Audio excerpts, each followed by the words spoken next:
She is still undergoing autopsy and a DNA test to make sure that it's really her. Baka budol-budol to eh, 'di ba? So naninigurado lang tayo na siya talaga 'yan. We offer our condolences to the family.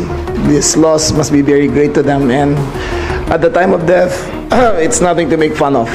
Base sa mga pahayag ng mga saksi, kasama na si Cardo Hernandez, ang driver ni Cabral, narito ang timeline ng mga pangyayari bago matagpuan ang bangkay ng dating DPWH official.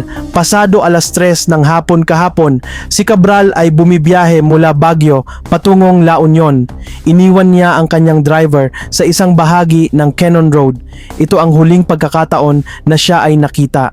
Bandang pasado alas 5 ng hapon, bumalik ang driver pero wala siyang makita, pati sa hotel sa Baguio wala rin si Cabral.